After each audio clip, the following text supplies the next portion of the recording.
எடப்பாடி பழனிசாமியை முதலமைச்சர் ஆக்குறதுக்கு உதயநிதி ஸ்டாலினும் முத்துவேல் கருணாநிதி முன்வைத்தார்கள். அசிங்கமா இல்லையா? செய்தியாளர்களை சந்தித்து பேசிய எம்எல்ஏ முஸ்தபா எதிர்க்கட்சி தலைவர் உதயநிதியை கடுமையாக தாக்கி பேசியுள்ளார். நான் கேட்கிறேன் சார், உதயநிதி ஸ்டாலின் அவர்களுக்கு சொல்றதுக்கு என்ன ஒரு கூச்சமா இல்லையா சார்? அனைத்து இந்திய அண்ணா திராவிட முன்னேற்ற கழகம் எதிர்மறையிலே வந்தது திமுக. ஆனா இன்னைக்கு மரியாதைக்குரிய விடுதலை சிறுத்தைகளோட தலைவரோட ஸ்டேட்மெண்ட் என்னவா இருக்கு? பெரிதும் அறியக்கூடிய பேராசிரியர் இந்தியன் யூனியன் முஸ்லீம் லீக் அவர் காதர் மைதீன் தலைவர் அவரோட விளக்குரை என்னவா இருக்கு?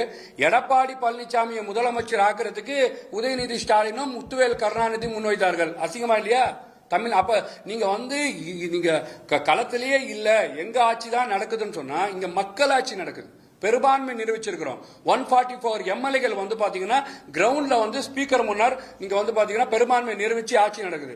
உதயநிதி ஸ்டாலின் எந்த தயவில் ஆட்சி நடக்குது?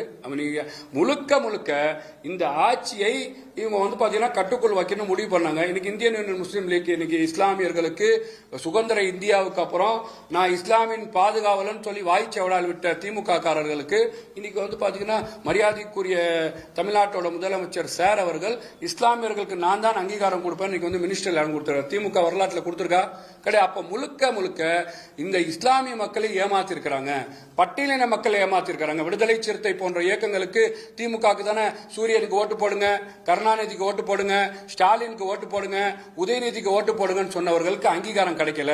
அப்போ இந்த ஒரு சமூகத்திற்கும் ஒரு நாட்டிற்கும் அங்கீகாரம் கிடைக்கணும். அவங்களை சார்ந்தவர்களுக்கு அங்கீகாரம் கிடைத்தால்தான் அந்த சமூகம் வளரும். அந்த சமூகம் வளர்ந்தால்தான் நாடு வளரும். அவங்க சமூகத்தில் இருக்கக்கூடிய கல்வித்தரம் உயரும். இங்க இருக்கக்கூடிய கல்வித்தரம் உயர்ந்தால்தான் தமிழ்நாடு வளர்ச்சி பாதை நோக்கி போடணும். முழுக்க வந்தவர்களுக்கு ஆட்சியிலையும் பங்குன்னு என்ன வாக்குறுதிகளை கொடுத்தாரோ அந்த வாக்குறுதியை ரொம்ப தெளிவாக மக்கள் நிறைவேற்றிருக்கிறாரு. செய்திகளை உள்ளது உள்ளபடி தெரிந்து கொள்ள ரெஃப்ளெக்ட் நியூஸை சப்ஸ்கிரைப் பண்ணுங்க.